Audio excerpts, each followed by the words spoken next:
ኦሪት ዘፍጥረት ምዕራፍ 32 ያዕቆብም መንገዱን ሄደ፣ የእግዚአብሔርን መላእክትም ተገናኙት።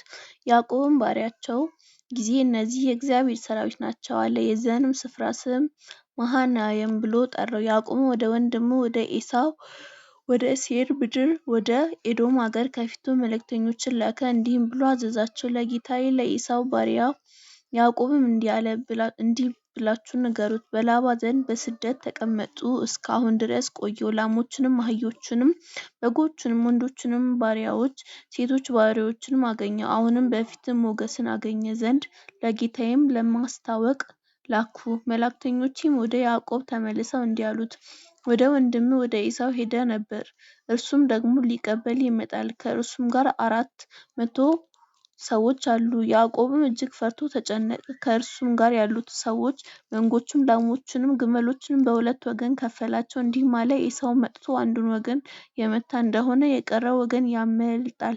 ያዕቆብም አለ፣ የአባቴ የአብርሃም አምላክ ሆይ፣ የአባቴ የይስሐቅ አምላክ ሆይ፣ ወደ ምድር ወደ ተወለድበት ስፍራ ተመለስ፣ በጎነትንም አደርግልሃለሁ ያልከኝ እግዚአብሔር ከእውነት ሁሉ ትንሿስ እንኳ የማይገባኝ ነኝ። በትሬን ብቻ ይዤ ይህንን ዮርዳኖስ ተሻግሬ ነበርና፣ አሁን ግን የሁለት ክፍል ሠራዊት ሆንሁ። ከወንድሜ ከዔሳው እጅ አድነኝ፣ መጥቶም እንዳያጠፋኝ እናቶችም ከልጆች ጋር እንዳያጠፉ እኔ እፈራዋለሁ።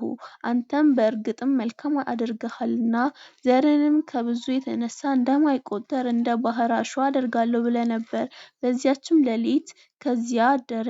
ከዚያው ሁሉ ለወንድሙ ለዔሳው እጅ መንሻ አወጣ። 200 እንስት ፍየሎችና አህያ የፍየል አራዊቶች፣ 200 እንስት በጎችና ሀያ የበግ አውራዎችን፣ 30 የሚያጠቡ ግመሎችን ግልገሎቻቸው ጋር 40 ላም፣ 10 በሬ፣ 20 እንስት አህያ፣ 10ም የአህያ ግልገሎች መንጎችን በየወገኑ ከፍሎ በባሪያዎቹ እጅ አደረጋቸው። ባሪያዎቹም በፊቴ እለፉ፣ መንጋውንም አራርቁት አለ።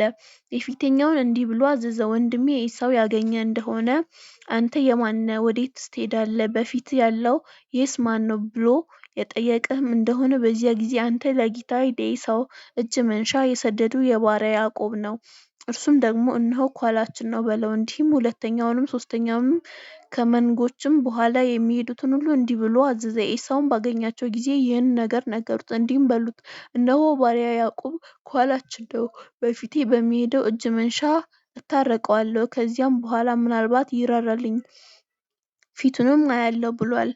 እጅ መንሻው ከእርሱ ቀድሞ አለፈ። እርሱ ግን በዚያች ሌሊት በሰፈር አደረ። በዚያችም ሌሊት ተነሣ፣ ሁለቱንም ሚስቶቹንና 2 ባሪያዎቹን 11ዱንም ልጆች ወስዶ ያቦቅን ወንዝ ተሻገረ፣ ወሰዳቸውም፣ ወንዙንም አሻገራቸው፣ ከብቱንም ሁሉ አሻገረ። ያዕቆብ ግን ለብቻው ቀረ። አንድም ሰው እስከ ንጋት ድረስ ይታገለው ነበር። እንዳላሸነፈውም ባየ ጊዜ የጭኑን ሹልዳ ነካው። ያዕቆብም የጭኑን ሹልዳ ሲታገለው ደነዘዘ፣ እንዲህም አለ፣ ሊነጋ ቀርቶአልና ልቀቀኝ። እርሱም ካልባረክኸኝ አልለቅቅህም አለው። እርሱም እንዲህም አለው፣ ስምህ ማን ነው? እርሱም ያዕቆብ ነኝ አለው። ከእንግዲህም ወዲህ ስምህ እስራኤል ይባል እንጂ ያዕቆብ አይባልም፣ ከእግዚአብሔር ከሰው ጋር ታገል አሸንፈሃልና። ያዕቆብም ስምህን ንገረኝ ብሎ ጠየቀው። እርሱም ስሜን ለምን ትጠይቃለህ አለው።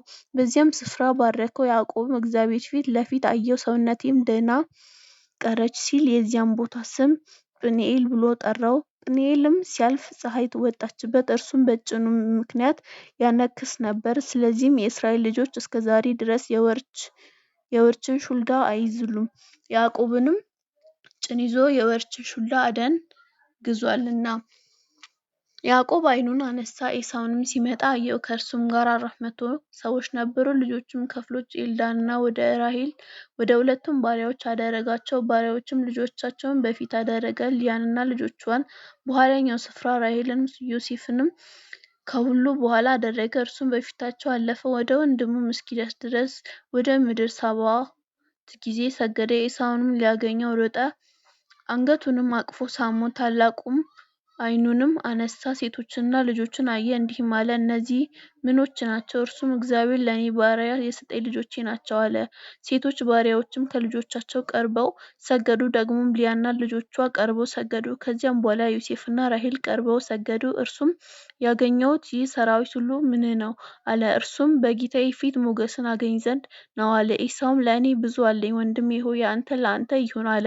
ያዕቆብም አለ እንደዚህ አይደለም፣ ነገር ግን በፊትህ ሞገስን አግኝቼ እንደሆነ እጅ መንሻዬን ተቀበለኝ። እግዚአብሔር ፊት እንደሚያይ ፊትህን አይቼዋለሁ፣ በቸርነትም ተቀብለኸኛል። ይህችንም ያመጣሁልህን በረከቴን ተቀበል። እግዚአብሔርም በቸርነትህ ሰጥቶኛል፣ ለእኔም ብዙ አለኝና እስኪቀበለው ድረስ ዘበዘበው። እርሱም ተነሣ እንሂድ፣ እኔም በፊትህ እሄዳለሁ አለ። እርሱም አለው ጌታዬ ሆይ ልጆቼ ደካሞች እንደሆኑ ታውቃለህ፣ በጎችም ላሞችም ግልገሎችም ያጠባሉ። ሰዎችም አንድ ቀን በቸኮለ የከነዱአቸው እንደሆነ ከብቶች ሁሉ ይሞታሉ። ጌታዬ ከባሪያዬ ፊት ቀድሞ ይለፍ፣ እኔም ወደ ሴይር ከጌታዬ ጋር እስክደርስ ድረስ ከፊቴ ባሉት በእንስሳቱም እርምጃ በሕፃናቱም እርምጃ መጠን በዝግታ እከተላለሁ። ኤሳውም ከእኔ ጋር ሁን አለው።